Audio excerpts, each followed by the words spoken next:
Добар ден, драги мои, добре дојдовте уште еднаш на подкастот Ира инспирира. Овој пат ќе почнеме со декември. Влеговме веќе во декември, со декември дојде и 3 декември и си помина 3 декември. Декември е во бојата на лицата со попреченост. 3 декември е денот кога го би требале да го славиме, нели, да ја подигнеме свесноста за лицата со попреченост, но ќе го ставиме на страна и ќе оставиме да не да биде само еден ден, туку да направиме целиот декември да биде во таа боја и во таа свесност. Декември на страна, нешто што сакам да кажам пред да ја представам нашата нова гостинка денеска. За да се порасне едно дете, потребно е едно цело село. На времето на вистина така и биле нештата. Луѓето живееле многу посплотено, живееле заедно, имало многу луѓе кои што биле во околината на едно дете. И сите помагале да се создаде една здрава особа, едно здраво човечко битие.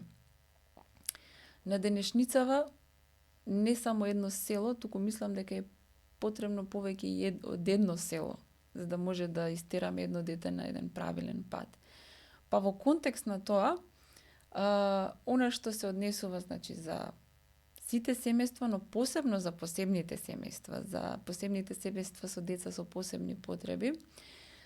Она село за кое што зборувам, не се само родителите и роднините и комшиите околу нас, туку се и едукаторите, специјалните едукатори, наставниците кои што се и во редовните училишта.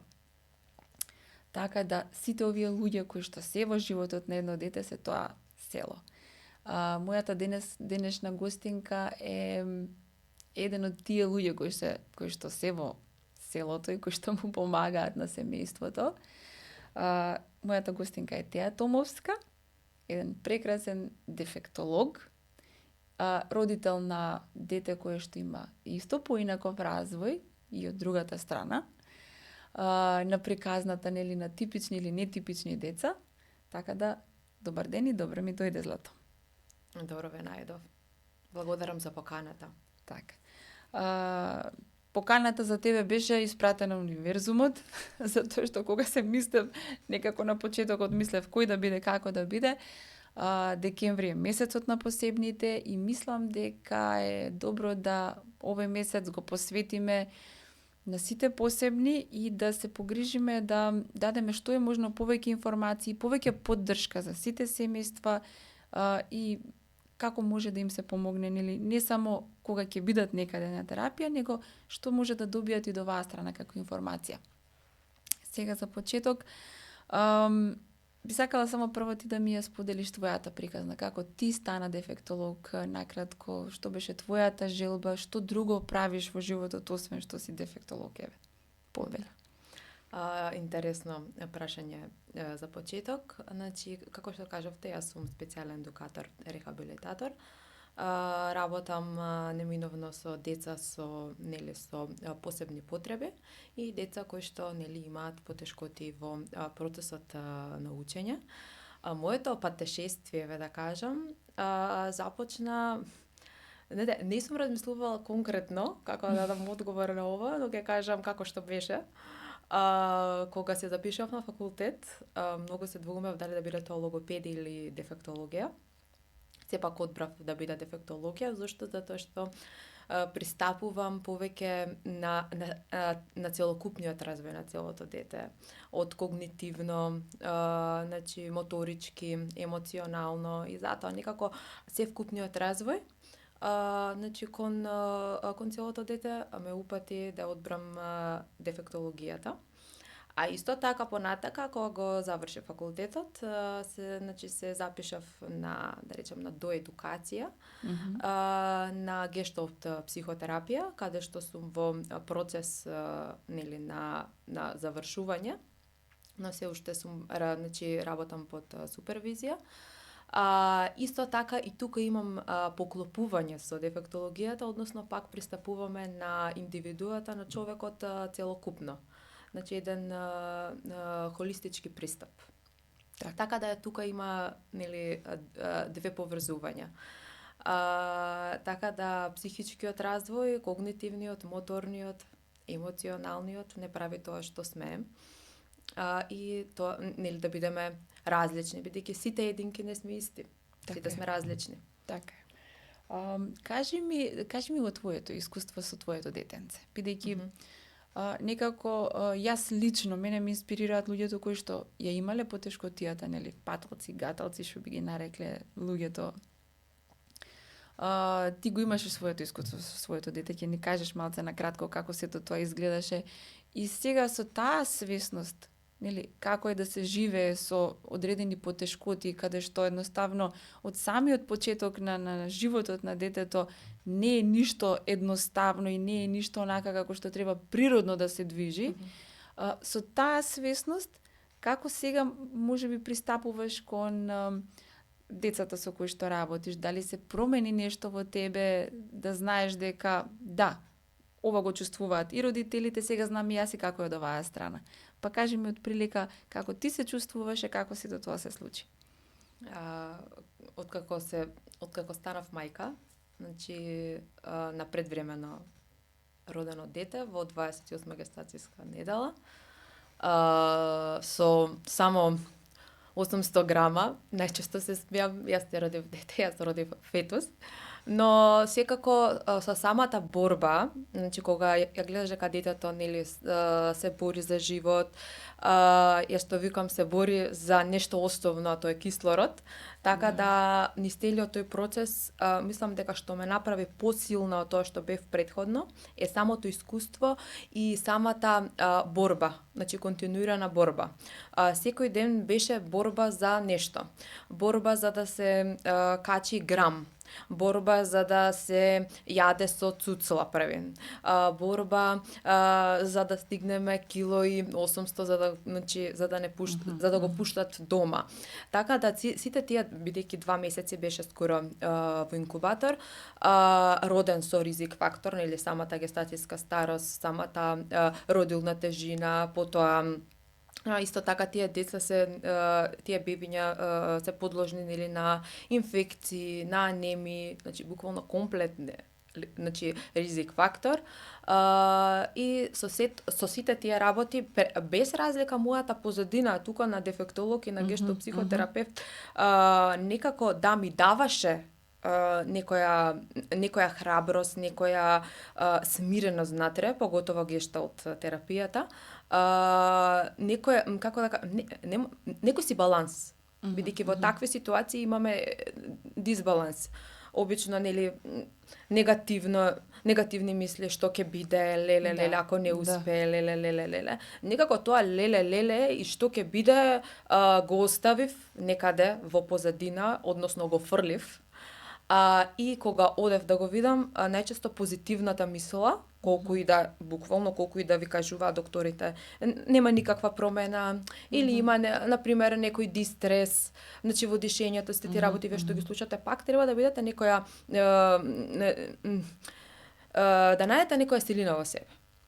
И тоа не велам на токсична позитивност, ајде, баш ми е гајле, или ајде што биде, нека биде, туку едноставно некоја потпора, некоја сигурност, бидејќи сепак и ние сме живи битија, и многу нешто што мислам дека чувствуваат бебињата, нели првите неколку месеци, за да се поврзат со мајката, нели ја чувствуваат енергијата. И кога одевме таму и со сопругот, бевме некако позитивни, енергетски, бидејќи бебињата ја чувствуваат ваква енергијата. Така да тука многу ми помогна мојата нели позадина на тоа што сум. А ми ја зајакна мојата емоционалност. Така. Да. Значи од ова искуство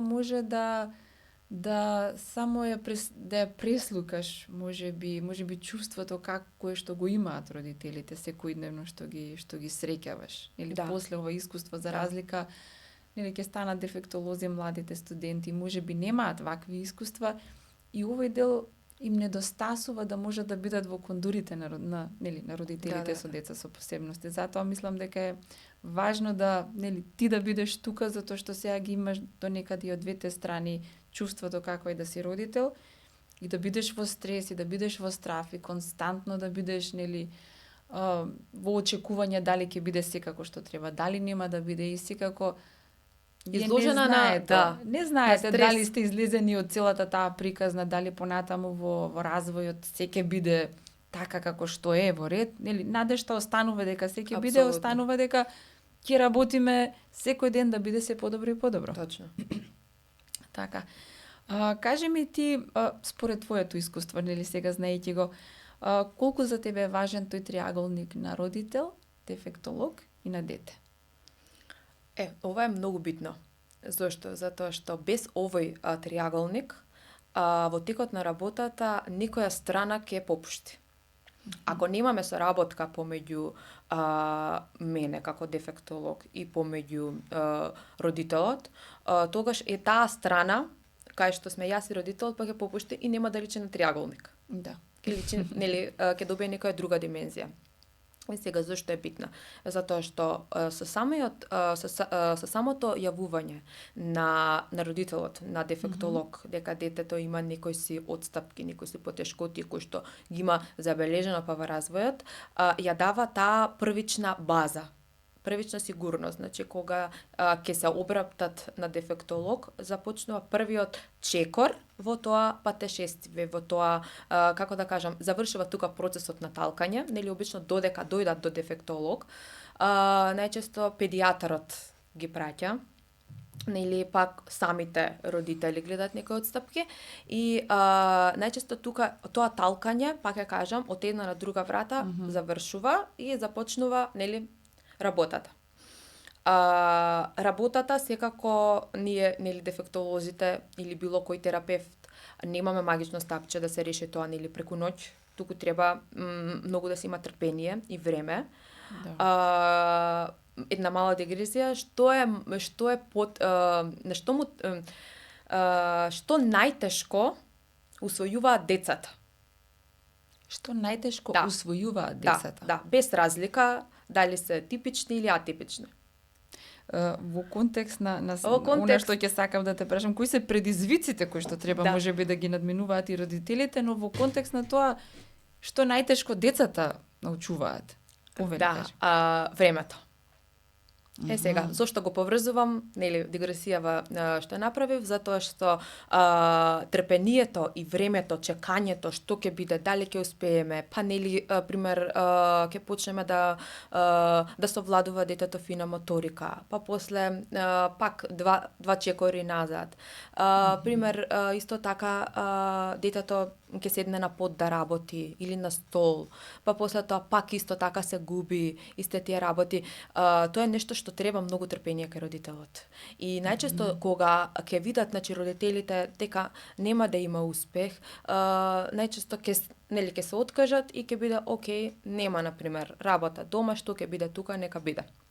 И најчесто ние како дефектолози, значи првично како терапевти, како психолози и така натака, сакаме да им дадеме до знаење дека да не се откажуваат толку лесно.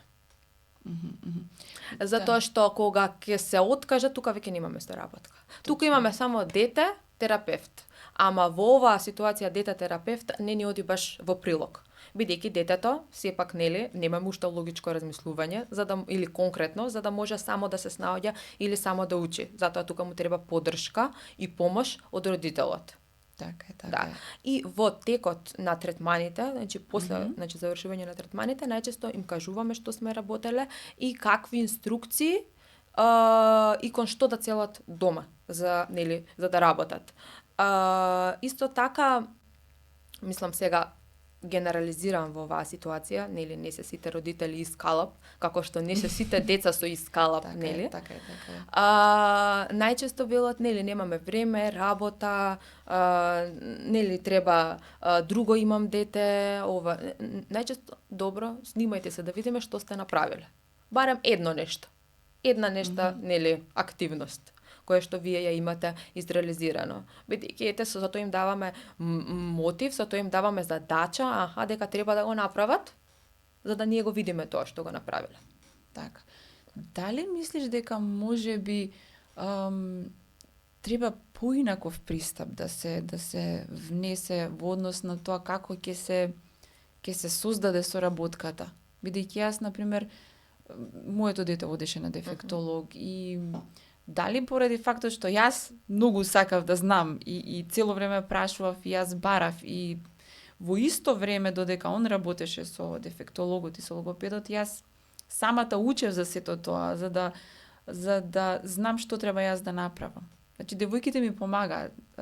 Нели, па ова го правиме од прилика, учиме напред-назад, лево-десно, нели, така натаму, тоа што беше во контекст тогаш. Но јас сакав многу повеќе да научам и можеби затоа сум сега во оваа позиција и сум едукатор, затоа што ја имав таа желба или можеби тој поттик. Но дали можеби со родителите кои што имаат, нели, фокусот им е одат на работа и се зафатени со XY работи, да како би можеле да ги внесеме малце подлабоко во суштината на тоа дека и не мора ништо посебно понекогаш да се прави дома за да се сработи тоа што треба да се сработи, затоа што нели онаја идеја дека посебни работи, посебни вежби треба да се прават, дека фината моторика и грубата моторика, ако си легнеме на пот и се гушкаме и се скокоткаме и играме животни, нели, како да сме животни, па се прекачуваме еден преку друг, ете и фина, ете и груба моторика, нели? Тоа се секојдневни активности, каде што како што велите, нема ништо посебно. Тоа ние случајно дома го правиме секојдневно. Со самото дај ми ја лажицата, така, значи ја пружа раката, вежбаме мускулен тонус, дај ми ја лажицата, внимание, визуелна перцепција, тоа е лажица, и каде ја ставаш ти, значи, лажицата на маса, значи просторна ориентација. Предлог на маса. Значи, на детето му даваме многу. Сега, кога во склоп на прашањето што треба да смениме, нели, најчесто зависи се од индивидуалните карактеристики на самата личност, на нели, на самиот родител. Со самото тоа што ние стануваме родители, без разлика, нели, знаеме дека родителството е нешто што не менува и што не сме истите личности кои што сме биле претходно. Без разлика тоа дали имаме типично или атипично дете. Значи, секако тоа не менува и ние во текот на родителството се менуваме, учиме од нашето дете и така натака. И најчесто слушам детето ми е обврска. Не. Детето е предизвик. Зошто е предизвик? Јас себе како мајка, сега за да дојдам тука на подкастов, додека немав дете, ќе дојдев, значи немаше никого да ангажирам, освен сопругот, не знаеме дали некој нели пак ќе знаеше дека јас денеска имам подкаст во 11. Пример, сега за да јас се организирам, мора да ги активирам и другите членови на поширокото семејство за да може некој да го чува моето дете. Значи како јас менаџирам, како јас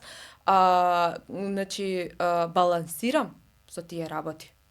На организација, дека треба некој да го чува, па дали да прифатам покана, дали можам.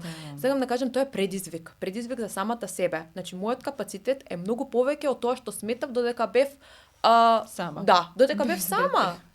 Додека немав деца. Тоа е тоа нешто. Прво, кога детето ќе дојде на тој свет, супер, јас сум тука да му дадам љубов, да му дадам емоционална сигурност, а потоа и физиолошките потреби, храна, млеко, да сменам пелена и така натака.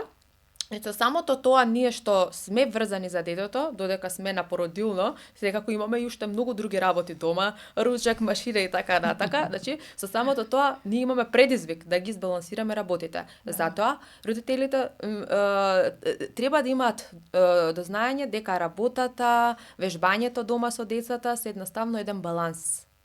Значи како жонглирање со топки. И значи како што рековте, секојдневните активности, вклучувајте го детето, колкава е можноста, колкава е способноста на тоа дете, толку и вклучувајте го во секојдневните активности.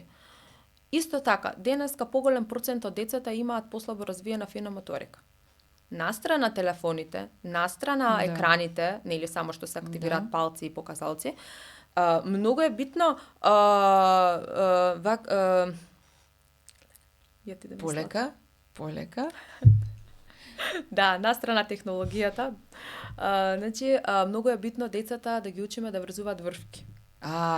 Ние И имаме такво искуство со врвците, да. сега ќе го објаснам, ама продолжи. Многу е битно прво да знаат, значи да врзат врвки, да си облечат јакната, нели? Да ја стават капата, затоа што ние на Сабајле кога ќе станеме за детето за да го однесеме на градинка, значи по градинка, брзаме да го облечеме, не. Тука едноставно да почекаме трпение малце. Ако Сабајле брзаме ние за да стигнеме на работа, тоа ќе го направиме на пример сабота недела кога треба да одам во парк со детето. Окей, имам повеќе слободно време, тогаш 1 сат претходно ќе се подготвувам. Некако да направиме, па ќе кажам, баланс. Да се зголеми свесноста, она што јас го имам како да кажам, сега како перцепција. Родителите сакаат да бидат добри родители. И се е потешко и потешко да бидеш добар родител, тоа е факт веќе.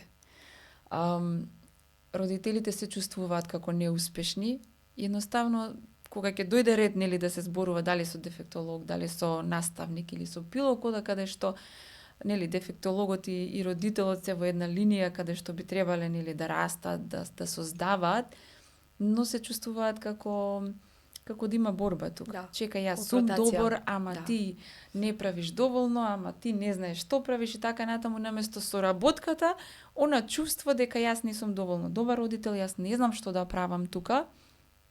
Јас подобро ќе одбијам комуникацијата, нели бидејќи се чувствувам загрозено. Нема да комуницирам за да не се види дека јас можеби не знам да го направам тоа или па треба да прашам.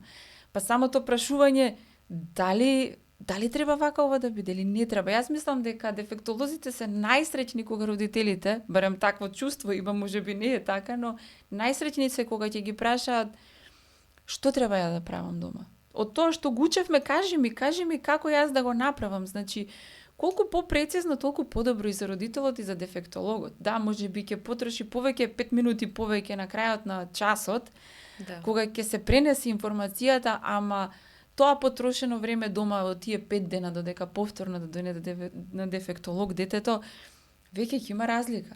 Ако родителот е насочен дека 5 минути денеска, окей, тоа што рече дефектологот, тоа го правиме, пробуваме на најубав можен начин да го направиме, најприродно, тогаш ќе има многу ефекти за детето, за родителот и за дефектологот. Да. Работата ќе оди напред. Ќе оди напред. Така да, од тука колку кога за прв пат родителите нели ги носат децата на дефектолог, што е она што нели го гледаш дека го чувствуваат, како се ти си психолог од една страна, не секој дефектолог е и психолог, па имаш можеби малце повеќе идеја како они се чувствуваат и кои се емоциите. Што може еден дефектолог да направи за да му помогне на тој родител, нели, да ги надмине тие чувства? Значи прв пат доаѓа, значи јас го предавам моето дете. Јас признавам дека сум недоволно добар родител бидејќи не можам да направам повеќе. Нели, тоа такво е чувството на родителот. Нели, јас предавам, не можам, тоа значи дека јас не сум доволно добар, но еве од што морам, не знам како, нели, го сакам моето дете, сакам да му биде подобро и еве ти го давам на тебе. Дали 45 минути, дали ќе бидат 2 месеци, дали ќе бидат 5 години, не знаеме, но ти го давам. Тие чувства некој ќе ги покаже, некој нема да ги покаже. Колку вие тоа како дефектолози го гледате и колку имате можност да им помогнете да го надминат и да разберат дека тоа што они го донеле детето на дефектолог не значи дека они не се доволно добри, напротив, дека има доволно храброст да речат да, јас не можам да бидам се на светот. Ќе го најдам тој кој што може да му помогне и заедно ќе работиме да постигнеме нешто поубаво. Како ти им помогаш на родителите? Вака сега, тоа јас не сум се на светот. Е баш тука. Од тука е почетната точка, чекорот кај што треба да тргнеме. Зошто? Затоа што тоа што ние не сме добри родители и детето се јавило на дефектолог, јас лично, а и до сега не сум имала впечаток дека родителите така повеќе па се доживуваат, зборувам внатрешно. Туку едноставно повеќе гледаат, повеќе трагаат по помош. Значи, Зошто? Например, еве сега кога ќе дојде нели родител дете, јас на пример забележам кај детето дека има отстапки во говорот. Пример сега. Океј. И сега јас како дефектолог ќе направам проценка, значи првен ќе направам една обсервација од 45 минути, после нели се прават проценките во текот на третманот. И кога пристапуваме кон таа обсервација, докажуваме на родителот едноставно дека освен говорот, за да стигнеме до говорот, има и други скалила претходно. Односно претходно, значи моторичкиот дел. Затоа што обично дали тоа е фина, дали груба моторика, се е тоа нели поврзано како алки, како синџери, Да. кој што едното без другото не може. И кога ќе кажам, во ред, значи кои се вашите вакви очекувања? Многу ми е битно ја да знам дали родителот има некои очекувања од мене и Да. мојата работа. И првен јас ќе видам кои се неговите очекувања. Доколку родителот гледам дека има на пример очекувања да го научи говорот, односно, тоест да научи да зборува на пример, да каже реченица соодветна за негова календарска возраст, а јас првенствено гледам дека друго има, значи потреба, тогаш јас пристапувам со тоа со фактот на да во ред, значи, но вашите очекувања може ќе бидат за 5 месеци, за како што рековте за година, значи временски. Обично не се врзувам за времето, но едноставно кога ќе кажат јас имам очекувања за говорот, тогаш да, тоа е малку подоцна, но прво да дојдеме до овие работи. Исто така, кога доаѓаат на дефектолог, исто така тука имаме соочување и со самите себе. И со самите себе, не дали јас сум добар родител, не дали што добар лош родител не постои, се зависи од тоа, од сопствените капацитети на нас самите. И од тоа што сме ние, бидејќи тоа што сме ние од внатре излегува преку родителството. Што поточно сакам да кажам? Ако јас сум несигурна, мојата несигурност ќе биде искажана преку зборови во тек на родителството. Например, пази или малци не можеш ти тоа, пази, трапав си вака, значи јас сум несигурна во себе, а после несигурна и во моето дете. Нели? Ете. Тоа исто така сакав да го напоменам, да се навратам на прашањето, исто така, значи, кога ќе дојдат на дефектолог, они доаѓаат со некоја си дали претходна диагноза, каде што имаат нели посетено некој институција или детето се уште нема нели воспоставено диагноза, но сметам додека се тоа што е во процес на трагање, во процес на талкање, е да се започне со работа. Диагнозата да, важна е, битна е, но многу побитно е детето да се започне да се работи. Така. И исто така, во текот на работата, па ќе кажам, зависно од дете до дете, зависно од проблематика до проблематика, многу е битно да имаат соработка не само со дефектологот, и со логопедот, и со педијатрот, и со неврологот, бидејќи обично ние дефектолозите, ако забележиме дека има например некоја отстапка, ги праќаме на невролог за да се исклучи тоа, да се направи ЕГ, доколку е потребна суплементација, бидејќи многу е битна и суплементацијата која што ја пијат. Дали се тоа некои си мозочни стимуланци, дали е тоа за потхрана, дали е витаминска терапија, многу битно и тоа е нешто што делува и врз самиот развој на детето. Така. Да, и затоа најчесто нели ќе ги упатиме и таму.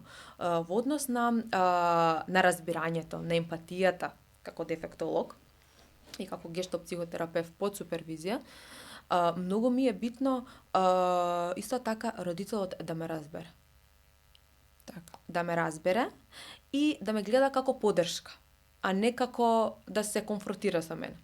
Да, колку е често, да речеме, ова сега што рече дека ти е важно, колку често се случува, например, процентуално да речем. Сега, па ќе кажам, во поголемиот процент, значи кога ќе дојдат родителите, моето дете знае ова, моето дете знае тоа, ама сега тука не го прави. Да, има значи ситуација кај што детето на пример не е едноставно расположено и каде што не ја прави таа активност, но кога ќе дојде на третман таа активност значи солидно ја прави. Има X фактори кога да, тоа е така. Но од друга страна, на третманот детето треба да го ставиме само да ги направи некои работи. Што е задачата на родителот? Значи, во проценката, значи, да даде една хетра анамнеза за детето. Значи, начинот на раѓање, начинот, тоест како течел моторниот развој, како течел нели понатака социоемоционалниот развој, исто така многу е битно што емоција првен се јавила кај детето, да исто така контактот со очи, звукот и така натака. Значи сите овие работи ги добиваме нели од родителот. После родителот имаме, значи делот завршува, имаме проценка со детето. Значи детето само. А тука немаме мешање дете-родител.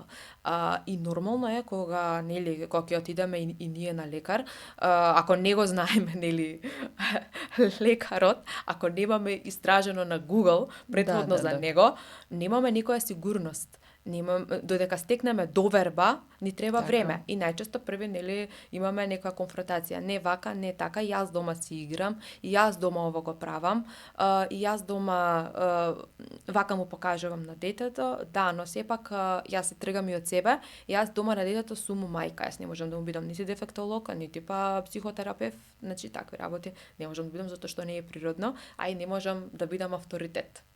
Да, значи Авторитет на детето му треба едноставно граници, многу битно, без Да, разлика. да. Детето треба да има граници, зашто детето ако види дека мама тука ми дозволува и кај мама имам полупропусливост, и дека после тоа ќе изедам чоколада и ќе ми даде награда, мама Да, тогаш да. ќе биде за мене супер и јас ќе бидам врзан за мама и нема да одам ни на терапевт, ни Да. ни никаде. Едноставно децата си имаат безбедна зона, односно комфорт зона. И сега, значи, треба едноставно време да помине, мислам неколку третмани, па ќе Да. кажам, времето е нешто многу тешко, нели? И за усвојување, бидејќи и во времето и чекаме што ќе добиеме. Но во тоа време додека чекаме, значи се случуваат промени. Да. Нели, ја викаме таа плодна празнина, чекаме.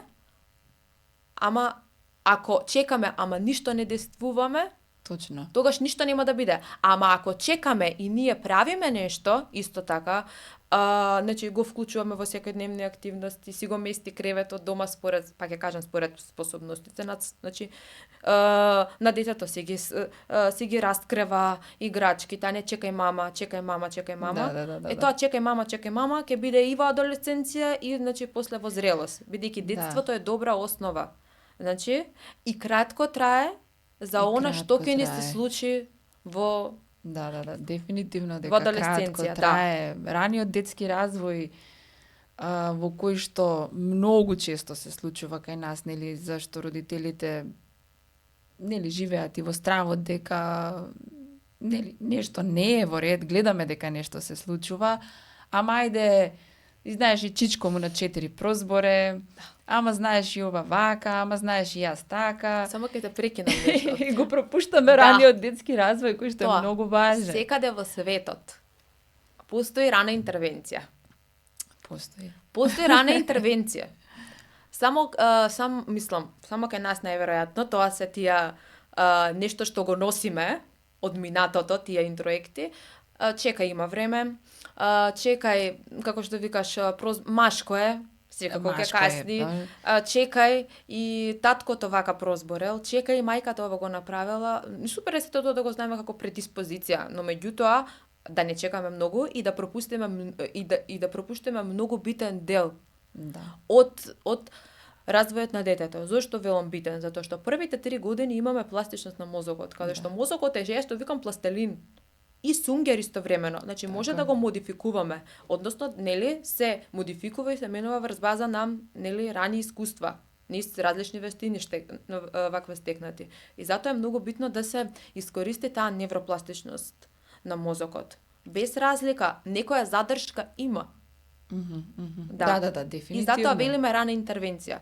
Секаде во светот, кај децата кои што се предвремено родени, па и кај нас постојат диспансери за следење на деца со значи родени со фактор на ризик, каде што се следи детето уште од самото раѓање. Значи се знае детето нели мајката ќе го земе од болница, после одат нели на први 2 недели на контрола, после тоа одат на 3 месеци, па одат на 6 месеци и така едноставно развоен педијатар, дефектолог, психолог, се тоа, значи мултидисциплинарен тим каде што го следи развојот на детето. Тоа се вика рана интервенција. Или зошто детето на 9 месеци ќе оди на дефектолог? Ретко кој во Македонија работи да. со деца, со бебиња. Има, Точно. има значи дефектолози кои што работат, нели, кај што го следат развојот значи на детето и затоа се вика имаме односно се даваат рани рехабилитацијски вежби или рани стимулативни вежби.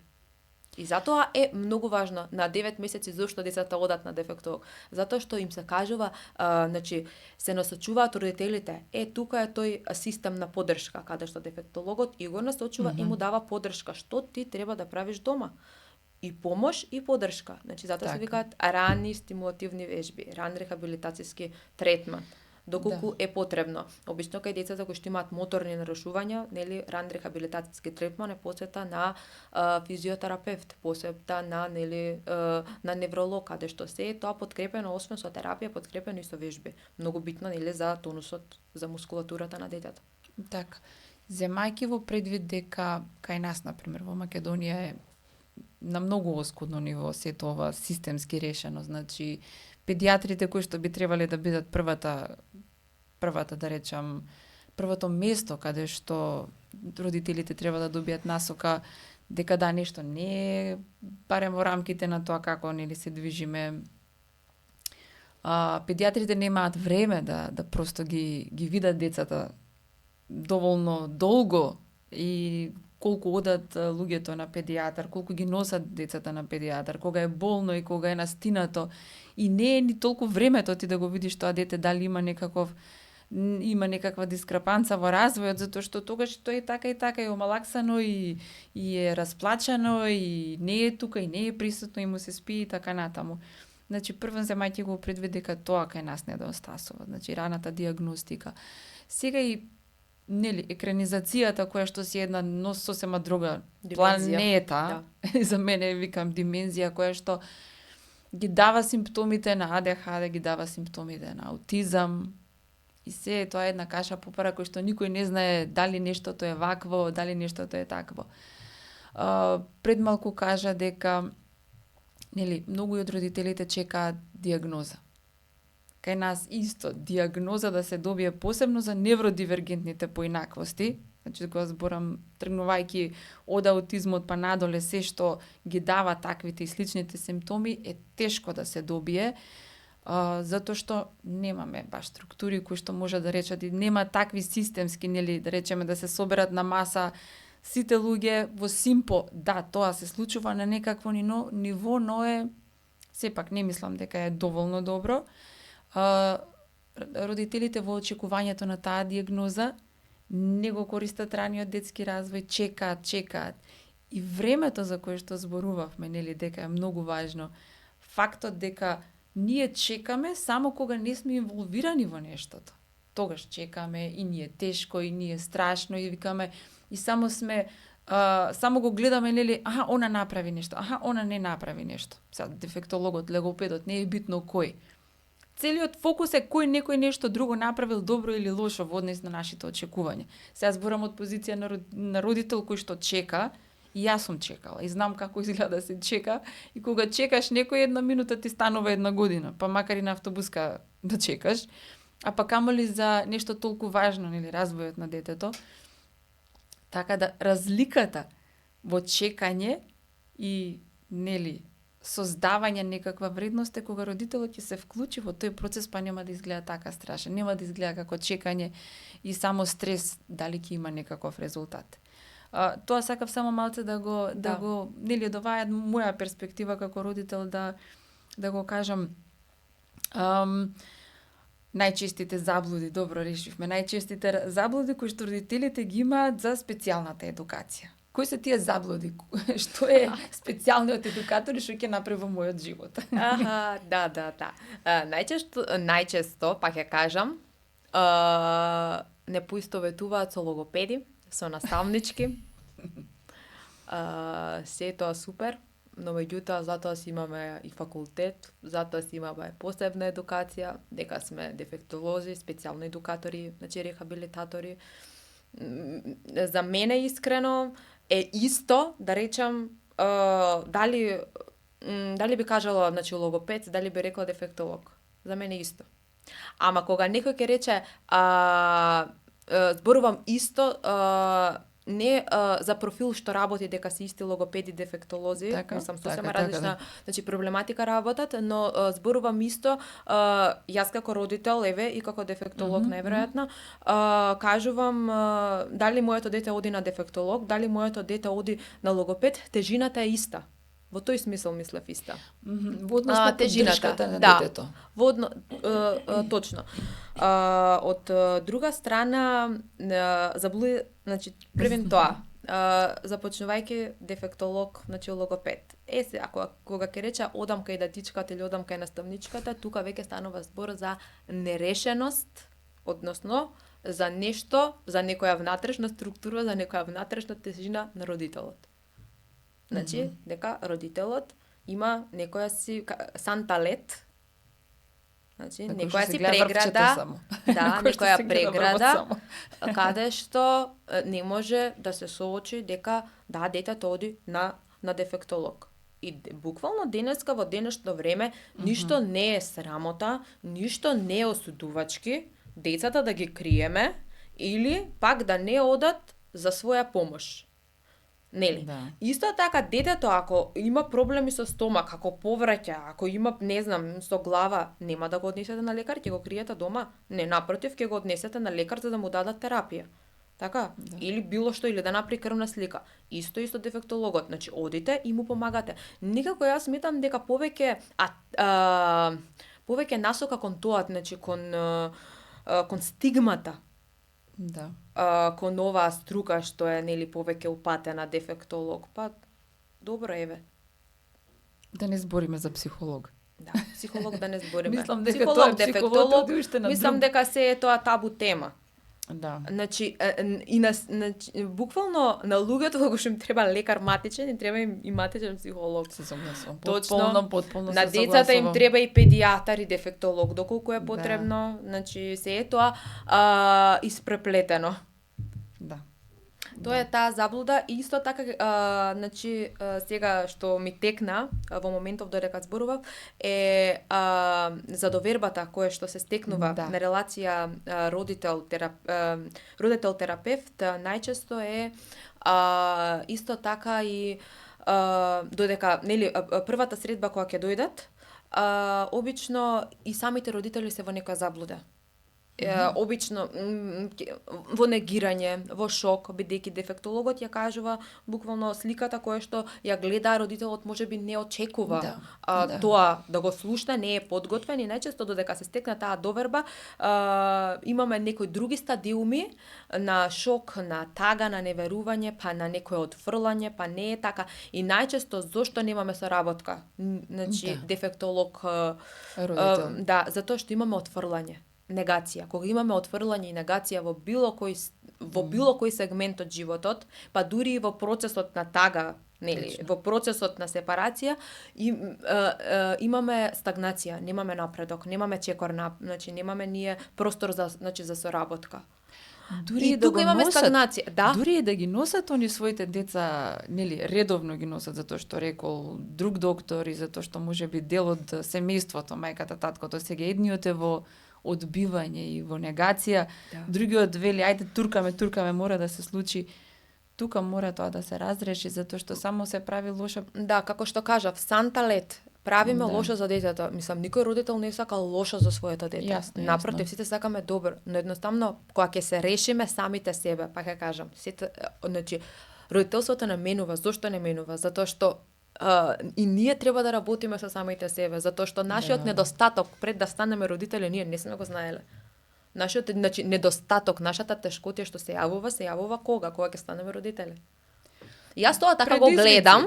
Многу јас тоа така го гледам. Наеднаш се појавуваат кои што нели одговорноста пред да имаме деца била сам сум одговорен самиот за себе, нели?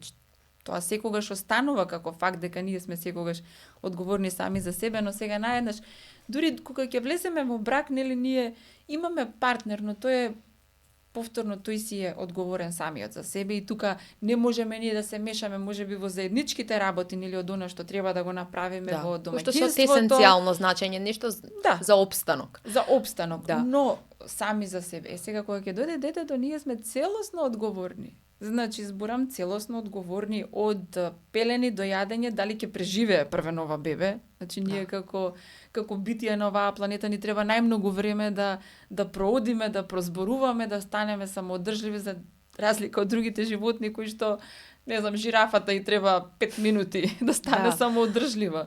Тоа да, точно. Значи, таа одговорност е и долго време, и побарува многу, и самата околина, зборам, самиот систем е сега така поставен се повеќе и повеќе. Значи, она село за кое што зборев, нели, на времето, кога вистински традиционално живееле луѓето и си помагале, значи семејството било тука, се знае дека, не знам, може да го однесеш кај таа баба, кај таа комшика, може да го оставиш детето многу поспокојно, поопуштено, многу повеќе деца, многу повеќе игра надвор.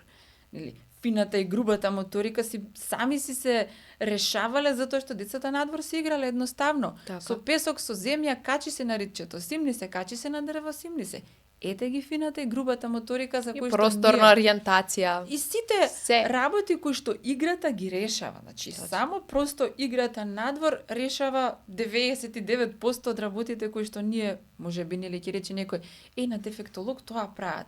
Да, ама го прават на едно толку сега нежно ниво, нели, затоа што треба многу прецизно да влеземе за да го вратиме детето надвор, но доколку родителите се втурнат повторно и речат, да, како да помогнеме, дај да излеземе надвор.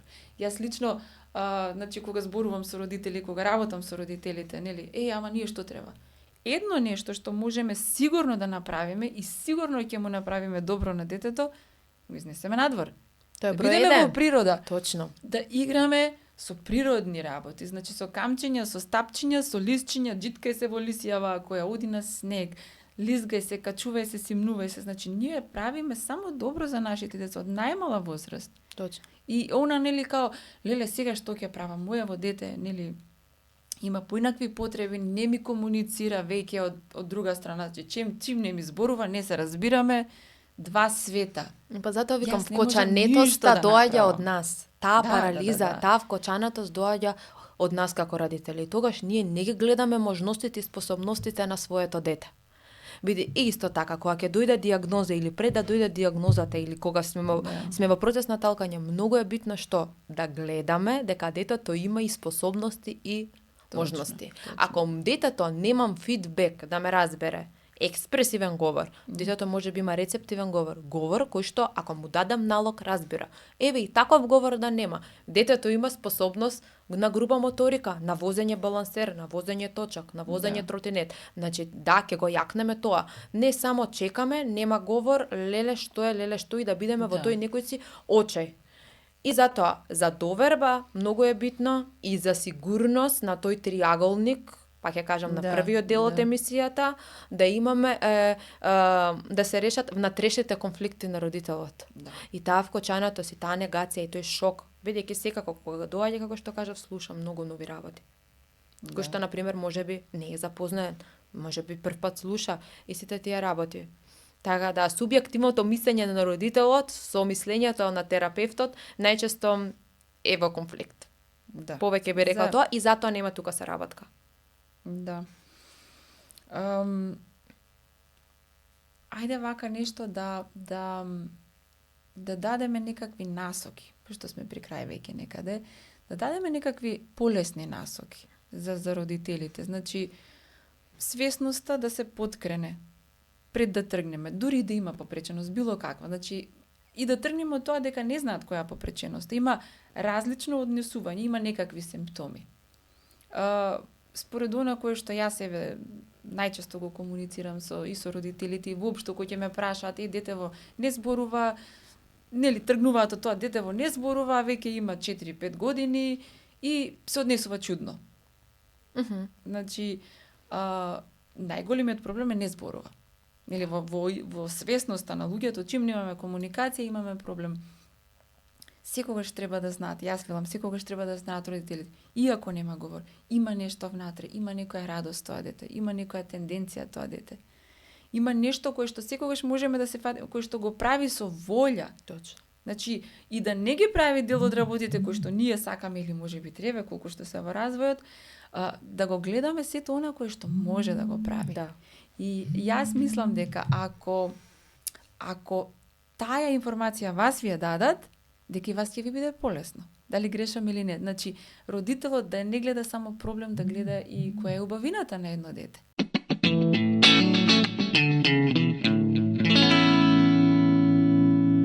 Убавите работи кои што родителите може да ги видат кај своите деца, тенденциите, нели сега може би ќе рече некој не се, но ако да речеме детето со аутизам сака да се игра со колички, сака да си врти тркалца, сака да прави некакви играчки со нив е радосен, или па сака некои ликови, како што е кај нас искуството од цртани филмови, се фокусира на тоа и ќе направи многу работи само да добие, не знам, една гумичка со ликот од тој цртан. Родителите да се фокусираат на тој, да се сконцентрираат. Што тебе како дефектолог би ти било највеќе од полза да ти дадат информација родителите за да може да се улесни твојата работа и да можеш после да им дадеш фидбек како они да работат, например, со своето дете дома. Прво, многу ми е значено тоа што сум го споделила како мислење, како насока на што би работеле дома, е да го направат. Првин да го направат чекорот. Откако ќе го направат, значи, како и да е, дали детето сакало, дали тие нели нашле време, значи го направиле, кога ќе го споделат дека го направиле, прво што ми е многу значено. Детето успело и во домашна средина да се снајде. Значи, каде што не е само терапевтот присутен, па само кога терапевтот е присутен, нели гледат авторитети, сите тие работи и само тогаш го прават. Значи тогаш детето истата активност, нели само тоест иста цел, само различна активност е направена и дома, тогаш за мене дава друга слика. Значи поврзаност меѓу мајката и детето. Значи тоа, исто така. Потоа, освен таа поврзаност меѓу мајка и дете, исто така и слобода на детето. Дека не е само тука структурирана игра, дека и надвор, од нели, таа истата активност ја направила само нели на различен начин. И тоа ми е многу значено.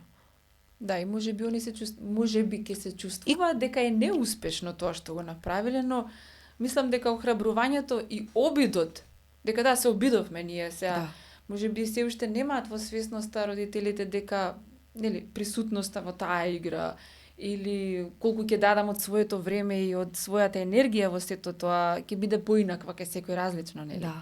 Но обидот дека ние се обидовме.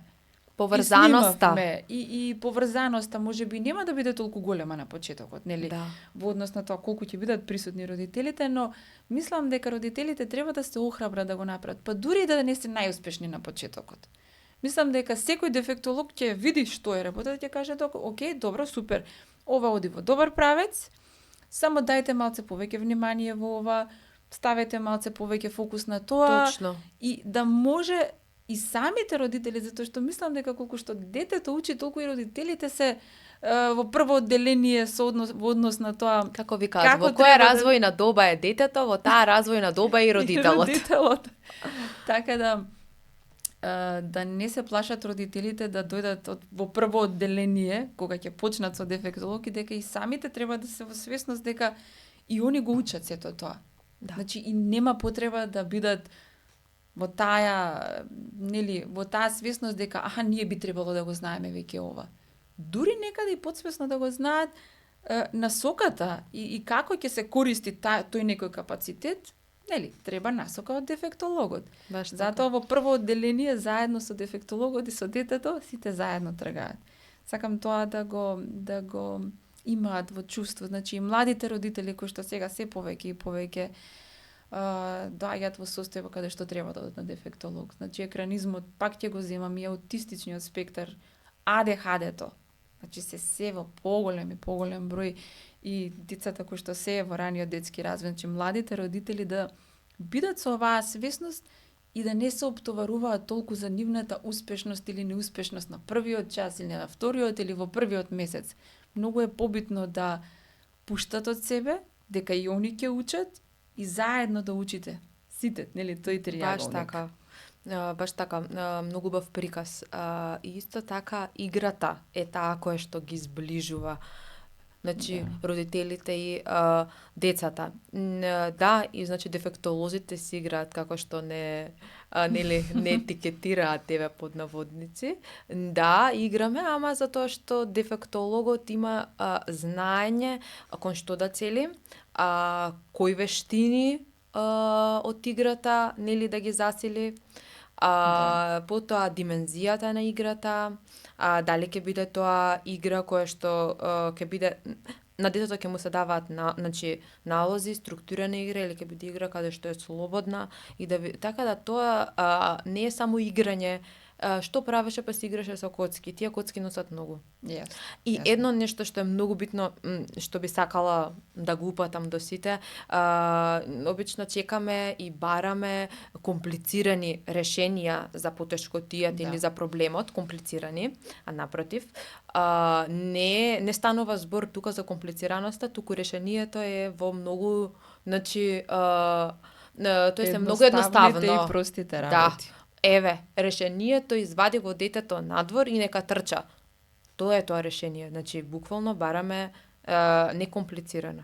Значи, или дома нека ги измие садовите.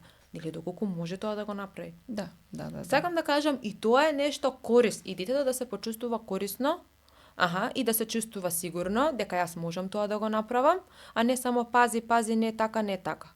Да. Некако тоа и буди и несигурност кај себе и фрустрација Да, да. и добра, мама е тука, мама ќе го направи за мене и така натака. Децата чувствуваат емоционално. Да, значи Јасно, јасно. да не ги подценуваме, како што кажав на почетокот, бебињата чувствуваат во инкубатор и дури значи деца зборувам кога мама е болна. Да. Чувствуваат. Тие Буквално. чувствуваат, се чувствуваат. Мама е болна или мама е или Нешто на тато не е денеска окей. нешто не му е. Значи децата чувствуваат, Да, ја чувствуваат структурата на семејството. Да. И тоа е многу нормално. Емоционалната интелигенција е едно од најважните, според мене едно од најважните животни вештини.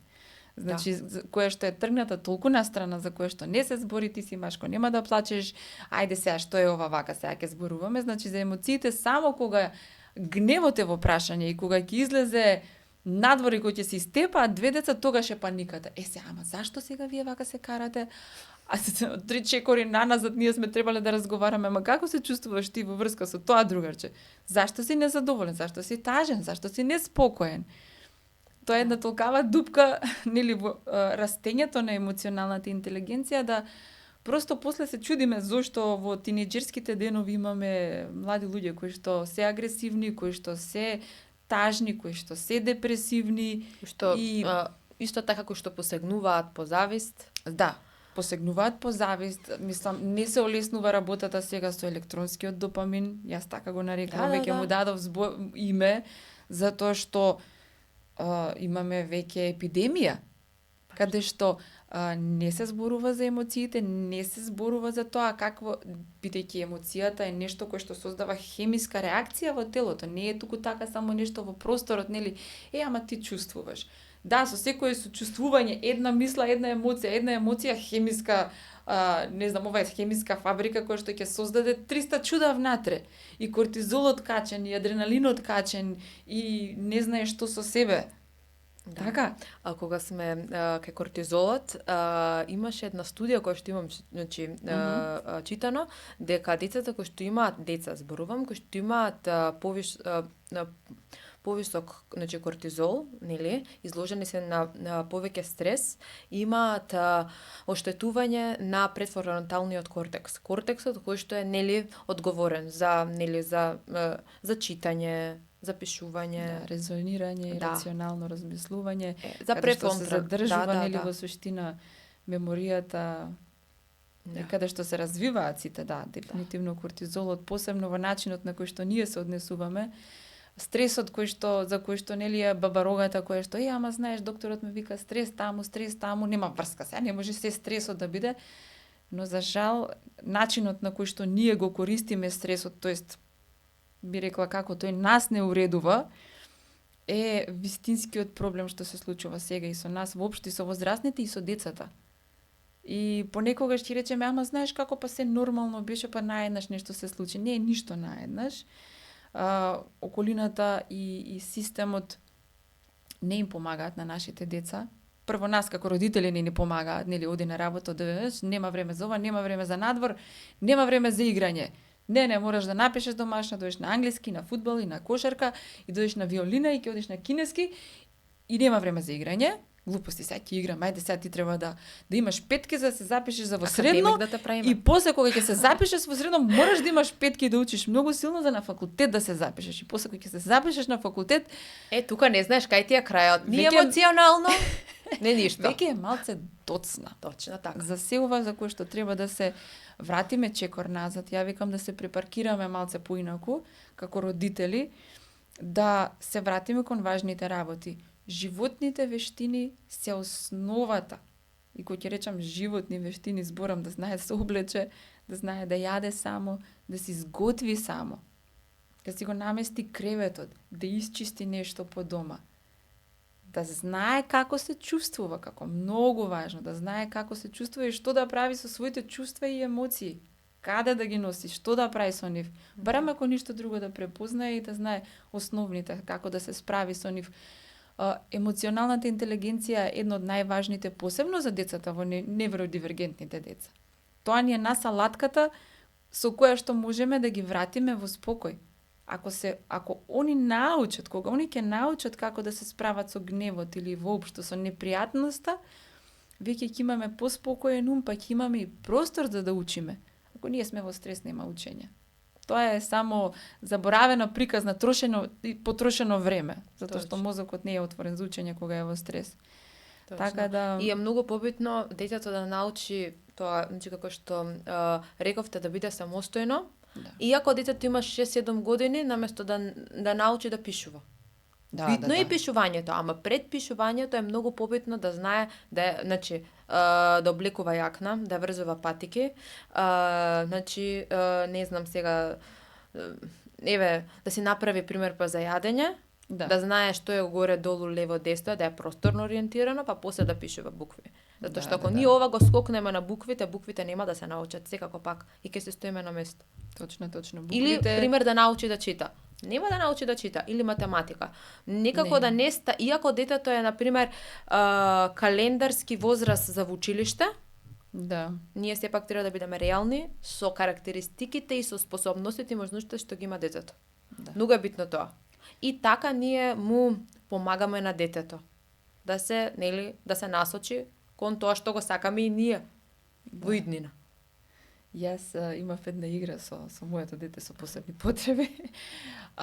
Ако ги закачиме буквите и бројките на едно дрво, на едно пониско дрво, сигурна сум дека ќе ги научиме многу полесно, кога треба да ги дофати, треба да се качи да ги дофати и да ги симне доле, отколку да седиме само на маса и ајде. Да. Така да излеземе надвор и буквите да ги оставиме за времето кога што им е времето. Ако сето друго биде како што треба, нели во раниот детски развој, буквите ќе дојдат и со радост, ќе дојдат и со леснотија. Така да не се стресуваме многу околу тоа, дека има поважни работи пред буквите и бројките. Да, исто така и за новите мајки. Но, сакам да напоменам, иако гледам и поголема свесност, нели, по социјалните мрежи, за развојот на детето, како да го стимулира дома и така, но исто така забележуваме поголема тензија и преоптерување ако детето, например, сега моторички развој, не лази или не седи или не продило до година дена. Сега исто така, да не ги ставаме децата во калап, и ако детето треба да лази од 6 до 9 месеци. Значи, ако моето дете не лази на 6, можеби ќе пролази на 8. Ако не пролази на 8, ќе пролази на 9. Ако видите дека не пролази на 9, тогаш ќе се јавите на педијатар. И затоа се вика тонелирана интервенција. Да. Ама ако на 6 месеци и на 6, и пол месеци гледаме дека детето не лази, не значи дека да му ставаме етикета, нешто не е во ред со него. Напротив, едноставно. Треба да почекаме и децата да не ги ставаме во калап ист. И ако скалата вели за моторен развој дека детето треба да има воспоставено визуо-моторна координација од 4-тиот месец до 8-миот месец, пинцета фат, 8, 9 месец и така натака. Значи, нека секој дете иде така. Да. Значи, кон тој тек. Не значи дека ако детето како нема визуомоторна контрола, не знам, на 4-5 месеци, нели, нема следење на прстите. Да, ќе го следиме ние целокупниот развој, но нема да му лепиме етикета дека му е нешто. Некако таа преоптовареност да не му е нешто на детето, јас се плашам, нели, обично сите се плашиме од различно и од непознато. Така е. И тоа мислам дека ја убива и ја ствара уште толку поголема нервозата и нели фрустрацијата кај родителот. Сега значи сакам да ги пофалам мајките исто така како што еве јас самата која што ги забележувам, нели тие промени во делот на забележувањето на моторен развој следење, па дури може да кажам и се јавуваат и на дефектолог, па ќе кажам, нели многу порано, 1 годинка, 1,5, тоа кај нас е стварно рано, Рано е, нели, а во рано. светот одат уште помалку што 9 месеци. Така да, ете, гледам таа пофалба. Значи, Ама и и стресот. стресот кој што си го прави кај нас самите како, нели, како Мора родители. да сме свесни дека стресот го чувствуваат децата Да. целосно, го привземаат дури од нас во некои аспекти, на пример аутистичните кои што сега веќе е и докажано дека екоемотиката како едно од дополнителните сензорни поинаквости каде што ја превземаат емоцијата без да знае, без да чувствува, не знае дури дека не е негова емоција, тоа е од родителот, од некој што е блиско до него. Многу во голема свесност родителите и покрај тоа што ево сме во нели има стресни работи околу нас. Спокојни и радосни е целта во која што ние секогаш треба да се враќаме. Местото на кое што треба да се враќаме ако сакаме нашите деца да бидат таму, независно дали сега е понапред во развојот или поназад, па дури и да се испостави дека имаме дете кое што има поинаквости. Баш Ние така. повторно треба да бидеме во радост и во спокој со каква и да е ситуацијата и состојбата, затоа што нашиот гнев, тага и така натаму не менува ништо на подобро. Не велам дека е лесно, треба да се надмине, треба да работиме на себе, но секогаш базната линија, каде се враќам? Радосен сум, спокој сум. Тоа треба да го бараме во себе. Да најдеме некоја движечка сила. Да. Да. И најчесто велиме општеството нели не прави ништо за нас, нели и сите тие работи, да, тоа Тоа е го факт. знаеме, го гледаме, нели од инклузија до услови, сите тие така до финансиски дел и така натака. Го гледаме тоа, но меѓутоа промената, па малиот минимален чекор започнува од самите нас. Така е. Од самите нас како родители. Не е лесно. Не е лесно, буквално. Далеко од тоа. Не, дека значи, лесно. не е лесен процес, цело време си на штрек, цело време, но мора да најдеме некоја движечка сила и ние да се опуштиме. И колку и да е најмалото нешто што родителите, но и најголемите работи. И најголемите работи што се случуваат во животот на детето, родителите се тие кои што, нели, кога ќе се подсоберат, кога ќе си дадат простор да работат на себе, за да бидат тие прво, нели, стабилното место кон кое што може да дојде тоа дете. Ако ние сме нестабилни, тоа дете нема да биде стабилно. Да. Нели, и на дефектолог и на логопед и ќе го носиме на уште 100 места ако, нели, ќе се врати дома и пак ќе биде во таа состојба во која што е и токсична, можеби и во траума, и во тага. 45 минути на дефектолог и на логопед нема да направат кој знае каква разлика, ако дома околината не е во ред. Затоа родителите назад кон спокој и кон радост, за да имаат добра база за децата. Да. Семејниот систем. Да, семејниот систем. А субсистемите се тука за да дадат подршка и помош. Субсистемот типот на градинка, училиште, еве центри и така натака. Така. Да. Ти благодарам, злато моје, сега ќе ти дадам една минутка да се пофалиш ако правиш нешто, ако создаваш нешто, да ни кажеш што е тоа. Ова е дефинитивно тешкиот дел. Може да ме најдете во Гаспар центар, таму работам и исто така и да не побарате за било какви нели потешкоти, отстапки кои што ги приметувате кај вашите деца и доколку ви треба поддршка од психолошка поддршка, тука сум нели за вас. Иако сум нели гешталт психотерапевт под супервизија, побарајте ме. Развоен стимулус сум на Инстаграм. Да, ви благодарам. Ти благодарам и на тебе, сонце моје. Драги мои, се надевам дека собравте нешто убаво и од оваа епизода. За сите оние посебни родители кои што веќе одат на дефектолог и на логопед и на, нели, имаат поддршка од други едукатори. Се надевам дека нели можевте нешто да земете кој што ќе ви го олесни на вас и одењето на дефектолог и чувството ваше како и што правите вие и како можете да придонесете да биде уште подобар овој процес.